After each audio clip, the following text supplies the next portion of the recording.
शायद ये हमारा आखिरी माह रमज़ान हो। हम हर साल कहते हैं अगले रमज़ान में खुद को बदल लेंगे, लेकिन रमज़ान आता है और गुजर जाता है और हम वैसे के वैसे ही रह जाते हैं। जरा सोचो, पिछले रमज़ान हमने कितने सजदे दिल से किए थे, कितनी बार रात के आखिरी पहर उठकर आंसू बहाए थे, कितनी बार कुरान को सिर्फ पढ़ा नहीं बल्कि समझने की कोशिश की थी। हमने रोजा तो रखा, लेकिन क्या वाकई गुनाहों से भी रोजा रखा? ज़बान को झूठ से रोका, आंखों को हराम से बचाया, दिल को हसद और नफरत से साफ किया। रमजान सिर्फ भूख और प्यास का नाम नहीं, ये टूट जाने का नाम है, ये झुक जाने का नाम है, ये अपने रब के सामने खड़े होकर मान लेने का नाम है कि या अल्लाह, मैं कमजोर हूँ, मैं गुनाहगार हूँ, लेकिन तेरा दर छोड़कर कहीं नहीं जा सकता।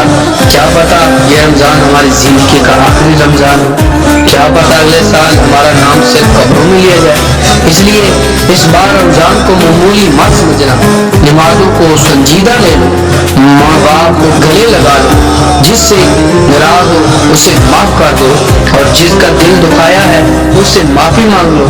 इफ्तियार के वक्त सिर्फ खाने की फिक्र न करना, अपनी मग़फ़िरत की फिक्र करना, सहरी में सिर्फ पेट न भरना, अपना दिल भी भर लेना अल्लाह की याद से। और रात के सुनाते हुए जब सब सो जाए तो उठ जाना, 2 रकात पढ़कर बस इतना कहना, या अल्लाह इस रमज़ान मुझे बदल दे, मुझे वो बना दे जो तुझे पसंद हो।